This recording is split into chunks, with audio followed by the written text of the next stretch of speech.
Fala pessoal, tudo bem com vocês? Por aqui Ângelo Milocchi, eu sou analista de comunicação da Sacre Investimentos e agora a gente vai começar o nosso relatório mensal do mês de maio com os especialistas da Sacre que vai trazer para você, que é o nosso cliente, os principais assuntos que ocorreram no mês de maio na nossa bolsa de valores, nas bolsas internacionais, no mercado agrícola, no mercado de renda fixa, juros, enfim, um resumão geral. E para começar a nossa apresentação, já está comigo aqui o Gustavo de Gasperi, ele é head de renda variável da Sacre. Gustavo, já vou pôr o seu slide na tela, aí você pode dar as boas-vindas aí, né, para o nosso cliente, para o pessoal que está assistindo aqui o nosso vídeo e já comentar os seus slides, beleza? Beleza, Ângelo. Fala pessoal, sejam então bem-vindos a mais um relatório mensal da Sacre Investimentos. Eu, junto com o time de especialistas, então, vamos abordar aqui os principais assuntos que movimentaram o mercado no mês de maio. E para começar, a gente sempre começa falando um pouquinho de Brasil, né, do nosso cenário local. Por aqui o Ibovespa ele fechou o mês em alta, então, de 3,22%, cotado a 111.350 pontos. Em 2022 já acumula ganhos aí de 6,23%. No cenário doméstico, o mês começou com o Banco Central elevando a Selic em 1 ponto percentual para 12,75%, em linha com o esperado pelo mercado. E segue como destaque no radar dos investidores a inflação. A gente teve em abril o IPCA, que é a nossa principal medida de inflação, ela teve alta aí de 1,06% na variação mensal, chegando a 12,3% no acumulado dos últimos 12 meses. Já no mês de maio, a gente já teve o IPCA 15, que é a prévia da nossa inflação, avançando aí 0,59%, seu maior valor para o mês desde 2016, o que faz reforçar a aposta do mercado em relação a novas elevações na taxa Selic. Já no cenário político, a Câmara dos Deputados aprovou o projeto de lei que estabelece um teto de 17% para a alíquota de ICMS sobre gás natural, combustíveis, eletricidade, comunicações e transporte público. Os impactos potenciais da medida, calculado pelos economistas, podem chegar a 103 bilhões de reais na receita dos governos estaduais, o que deixa o mercado aí bastante preocupado com a situação fiscal do país. Já no âmbito corporativo, as ações da Petrobras apresentaram lucro recorde no primeiro trimestre de 2022 e com isso as ações tiveram valorização aí de 10,41% no mês. Ainda dentro do cenário corporativo, acho que o grande destaque do mês aí foi a aprovação do TCU na segunda etapa do processo de privatização da Eletrobras. Com essa aprovação, abre-se caminho para a operação de capitalização da companhia para que ela siga em frente. A intenção do governo é concluir esse processo até agosto desse ano. A decisão ela encerra um processo que foi inaugurado em 2018, ainda no governo Michel Temer, e, se concluída, será a primeira privatização do governo Jair Bolsonaro. Dentro de produtos, queria destacar aí para as carteiras recomendadas de ações do BTG, a gente vê que as carteiras apresentam performance bem superior ao índice de referência, né, principalmente ao Ibovespa. E agora, passando para o cenário internacional, vou pedir para o Ângelo ir para o próximo slide. A gente falando um pouquinho, então, de Estados Unidos, a gente vê o S&P 500, que é o principal índice da Bolsa Americana, fechando basicamente estável, né, alta aí de 0,01% no mês de maio e acumulando queda de 13,3% no ano. Né. O Brasil, a gente vê ele se destacando, indo no caminho contrário aos principais índices de ações globais, né. A gente vê o exterior sofrendo bastante, principalmente na questão com relação à inflação, um pouquinho por conta aí da guerra entre Rússia e Ucrânia, tá? E também a sequência de alta de juros pelos principais bancos centrais. E falando em alta de juros, né, o Federal Reserve, que é o Banco Central americano, ele começou o mês aí dando mais um passo em sua política de aperto monetário, subindo a taxa de juros em 0,5 pontos percentuais, superando a alta de 0,25% na última reunião, né, na reunião anterior, e sinalizando que esse ciclo deve continuar nesse ritmo daqui para frente. Tá? E fortalecendo isso, a gente teve também o PCE, que é a medida de inflação preferida do Banco Central americano. Ele caiu de 5,2% em março para 4,9% em abril, dando um certo alívio para os investidores, né, possivelmente marcando aí um possível topo da inflação americana. Vamos acompanhar os números dos meses seguintes, tá? Ainda falando da economia americana, o PIB do primeiro TRI apresentou contração aí de 1,5% em relação ao trimestre anterior, e o PMI composto, que engloba os setores industrial e de serviços, caiu de 56 pontos em abril para 53,8 pontos em maio, atingindo o menor nível aí em 4 meses, demonstrando desaceleração da economia americana, fruto principalmente aí do efeito da inflação sobre a demanda por serviços e a dificuldade com ofertas de matérias-primas, tá? A gente teve também a divulgação do relatório de criação de empregos, o famoso payroll, né, que talvez seja aí o principal indicador econômico dos Estados Unidos. Ele indicou aí a criação de 390 mil vagas de trabalho no mês de maio, número que veio acima do esperado pelo mercado, que esperava 325 mil novos postos de trabalho. Tá? A taxa de desemprego ela se manteve estável em 3,6%, e o número de vagas de trabalho em aberto permaneceu em torno aí de 11,4 milhões, próximo ao recorde registrado no mês de abril. Acho que é legal apontar aqui, né, que atualmente para cada americano desempregado existem 2 vagas de emprego em abertos, né, disponíveis. A economia americana vivendo um momento único no sentido de geração de emprego. Tá? Esses dados mais sólidos com relação à geração de emprego, eles acabam dando abertura para o Banco Central americano ter um aumento mais agressivo na taxa de juros, a fim de tentar conter a inflação. Tá bom? Falando agora um pouquinho da China, né, a gente vê a China, no governo chinês está bastante preocupado aí com a desaceleração econômica do país, fruto aí da política de restrição zero Covid imposta por lá. Né? Então, na China, a gente tem essa política implementada, né? Então, de fato, bastante rigoroso, a população sem poder sair de casa, principalmente nos grandes centros urbanos. E com isso, a gente vê impacto direto na economia chinesa. Né? O PMI de serviços, por exemplo, caiu para 36,2 pontos em abril, é o segundo menor nível desde o início da pesquisa, que iniciou em novembro de 2005. Tá? Em março, o indicador ele estava em 42 pontos, então foi uma queda aí bastante expressiva. Lembrando que a marca de 50 pontos, ela separa contração de expansão. Tá? Então, acima de 50 pontos mostra crescimento econômico, abaixo de 50 pontos mostra uma recessão. Então, com os indicadores econômicos bastante negativos lá na China, né, os moradores de Xangai eles foram liberados a sair para compra de mantimentos pela primeira vez em quase 2 meses, né, dando indícios aí de uma possível flexibilização na política de restrição zero Covid imposta pelo governo chinês. O governo chinês ele também apresentou um pacote com 33 medidas para restaurar o crescimento econômico e proteger o mercado de trabalho, injetando cerca aí de 637 bilhões de dólares na economia. Dentre as medidas, né, incluem subsídios em dinheiro para compra de carros, período de carência para pagamento de impostos, cupons de gastos para aumentar o consumo, entre outros. Tá? Então, a gente vê aí essa questão da China bastante preocupante, né? A China como a segunda maior potência econômica do mundo, se a China está sofrendo economicamente, isso acaba refletindo para todo o restante dos países no mundo. Tá?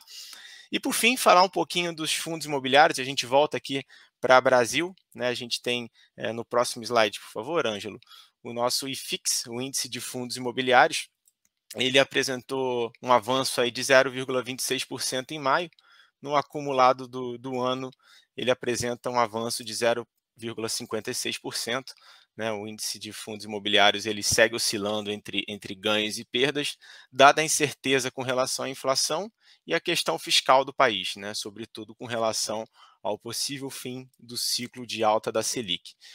Esperamos ver alguma melhora para este mercado quando tivermos mais clareza com relação ao término do aperto da política monetária para combate à inflação. Então, a partir do momento que a gente enxergar essa luz no fim do túnel de fim do término de ciclo de alta de juros e uma possível entrada para um ciclo de baixa novamente, né, provavelmente a gente deve ver um movimento bastante positivo aí para o mercado de fundos imobiliários, que hoje encontram-se fundos com bastante desconto frente aos seus valores patrimoniais.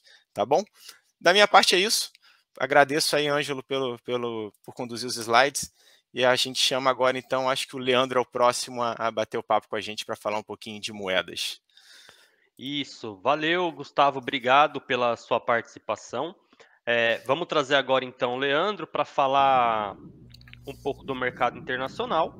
Leandro, que é Head de Corporate aqui na Sacra Investimentos. Tudo bem, Leandro? Fala, Ângelo, tudo certo? Bom, vamos lá. Olá todo mundo que está assistindo. A gente teve um mês aí bem agitado quando a gente começa a falar de moedas, tá? Esse slide. A gente teve um mercado bem agitado quando a gente falou sobre moedas. Vocês viram aí o Gustavo falando sobre o comportamento das bolsas em geral, né?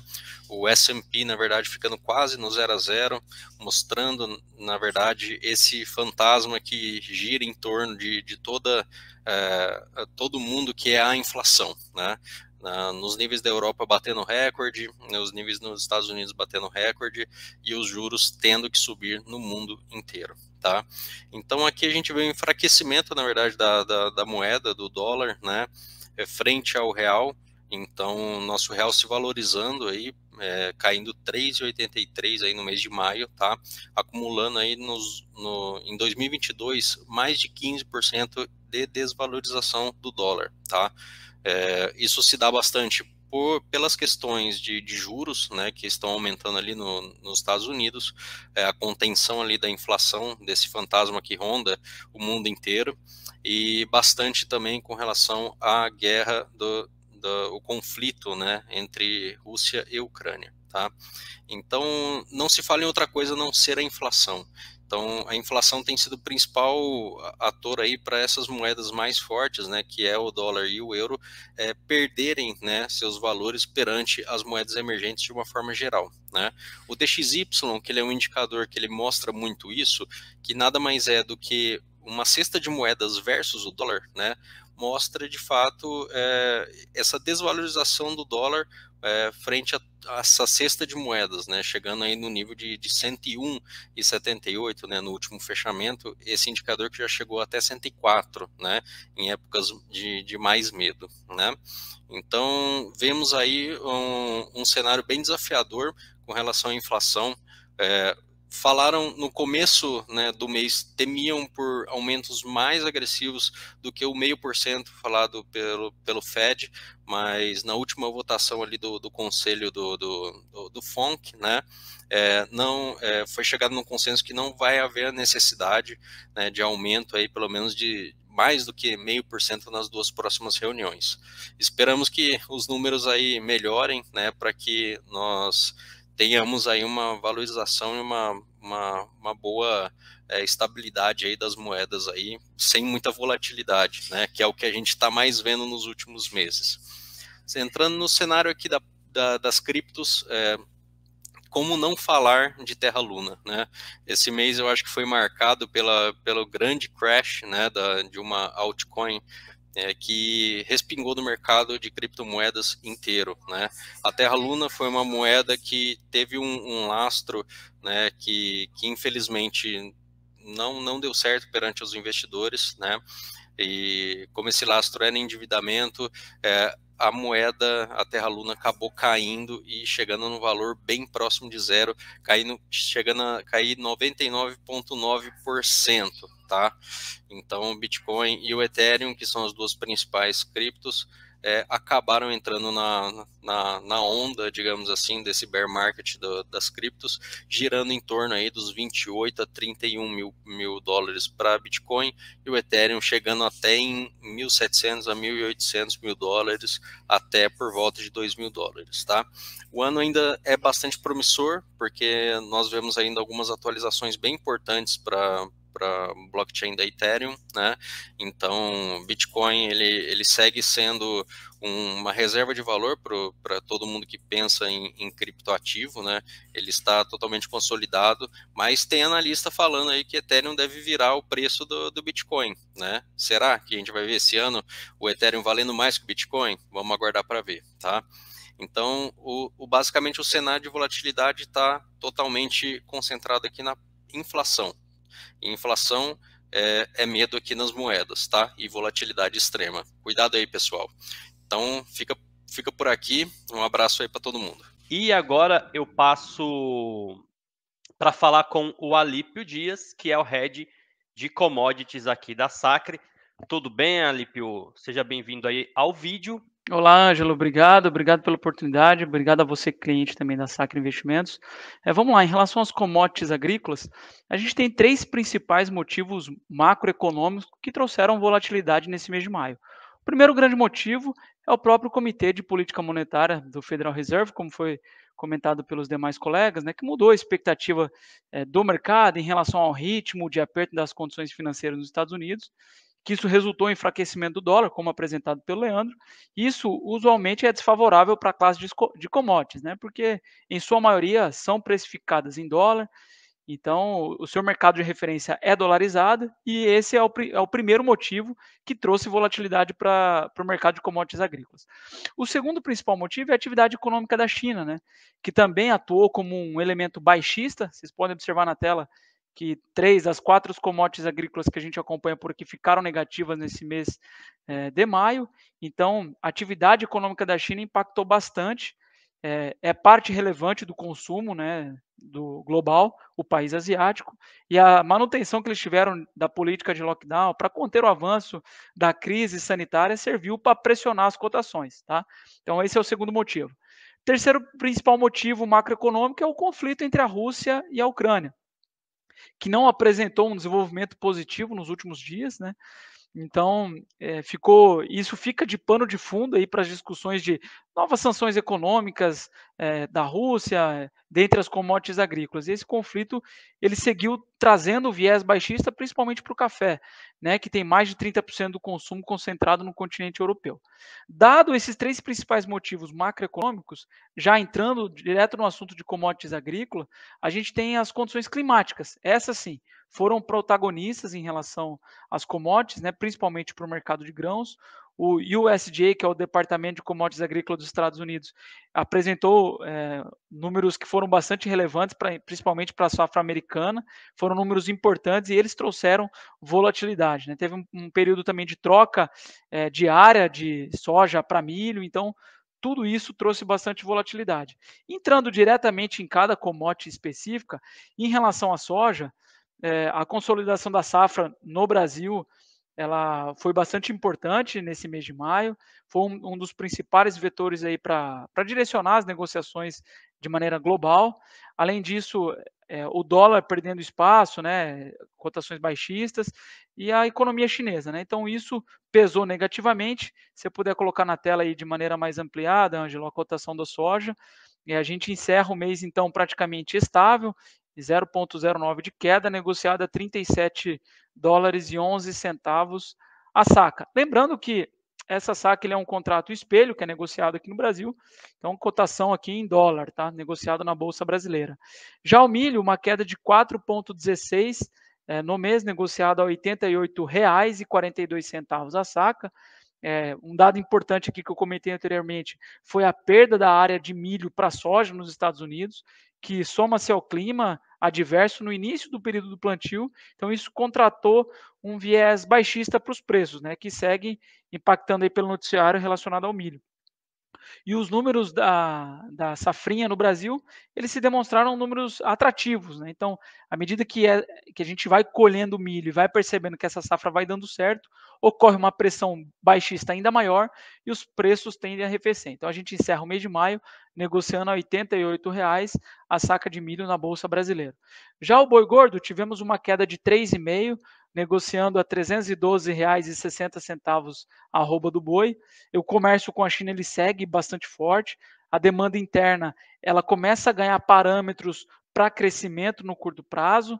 Nesse sentido, a gente entende assim que os parâmetros externos ele apresenta força suficiente para manter os preços da arroba do boi gordo resilientes nesse período, né? Principalmente daqui para frente. É o que dizem a maioria dos analistas, tá bom? E o contexto doméstico, embora esse cenário de inflação preocupa bastante em escala global, recentemente ele foi favorecido considerando que deve entrar agora cerca de 50 bilhões na economia, fruto do FGTS, por exemplo, que deve trazer um reforço aí na massa salarial, melhorando aí o mercado doméstico da cotação de boi no mercado brasileiro. Tá? Então, negociamos aí na faixa dos R$312, arroba do boi gordo.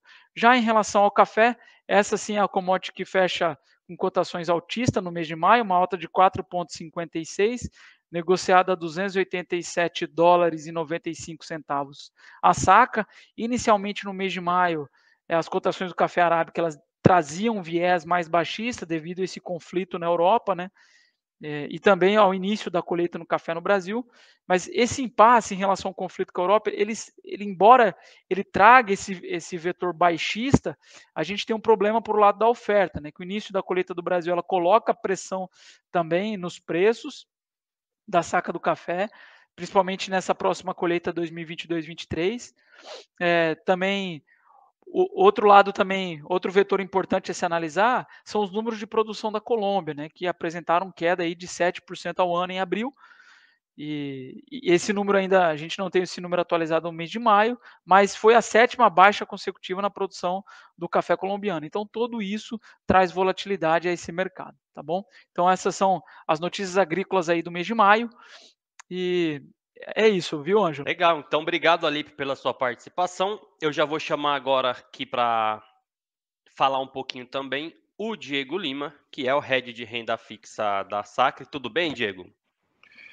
Olá, Ângelo, tudo bem? Prazer falar com vocês novamente. Vamos lá então, pessoal. Então, antes de falar da própria renda fixa, né, vou continuar aí o tema que o Alipe estava abordando de commodities, falar de algumas commodities energéticas e minerais, começando aí pelo petróleo, né? O petróleo, a gente teve uma forte alta no mês de maio, né, 11,17 de alta, foi impulsionada por alguns fatores, né? Quais são esses principais fatores? Dentre eles, a 6ª rodada de sanções imposta aí pela União Europeia à Rússia, que foi comentado pelos colegas, né? E basicamente teve um embargo parcial do petróleo russo até o final do ano, né? Então, espreme mais ainda a questão da oferta dessa commodity, né? E esse início de temporada de pico de demanda norte-americana também corroborou para que o petróleo tivesse essa alta bem eminente, bem pujante aí nesse mês de maio. Os preços eles receberam, como eu comentei, um apoio forte da demanda mundial por combustíveis, né? A grosso modo, aí, o mundo todo demandando bastante. A gente pode ver isso também nos contratos futuros, né, de gasolina, óleo de aquecimento, também tiveram bastante alta esse mês, né? Então é aquela retórica básica da economia, né?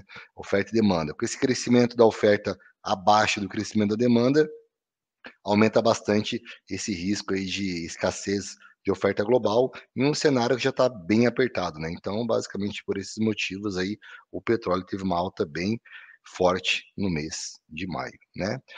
Já o minério de ferro, né, a gente está vendo aí negativo, né? Essa dura política do Covid-0 na China, que foi comentada já pelo Gustavo, com um lockdown severo em várias grandes cidades chinesas, né? E consequentemente disso, o que acontece? Uma menor demanda fizeram com que essa commodity fechasse no campo negativo no mês de maio, né? Então realmente a China domina, né, digamos assim, a diretriz em relação ao preço do minério de ferro, né? Mas na última semana de maio, tá? A gente está vendo aqui uma queda de menos 6% em maio, mas até a última semana de maio essa queda era bem superior, tá? Chegou a beirar os 20% em maio, e nessa última semana de maio, como eu comentei, houve uma recuperação forte, né? Basicamente, após o Conselho de Estado chinês lançar um pacote com várias medidas que incluem medidas políticas fiscais, financeiras, de investimentos, para basicamente dar um choque, né? Reviver a economia da China. Então isso colaborou bastante, que a expectativa é que no curto e médio prazo haja sim uma recuperação forte da demanda por produtos ferrosos, assim dizemos. Então, essa demanda, essa possível recuperação bem promissora fez com que desse uma bela aliviada na queda forte que havia acontecendo no mês de maio no minério de ferro.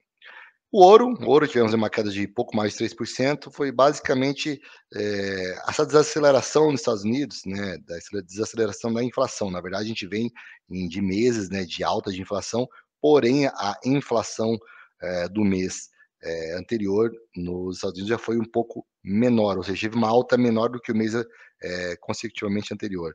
Então, isso deu uma aliviada, porque a gente vem falando muito nas últimas semanas sobre a tal da estagflação, né? Mas isso agora, junto também com sólidos dados aí de consumos nos Estados Unidos, deram uma boa aliviada nesse temor da estagflação. Então, a estagflação vinha assombrando bastante. A gente sabe que o ouro é uma reserva aí, né, que sempre foi como uma válvula de escape, digamos assim, aí nesses momentos de tensão.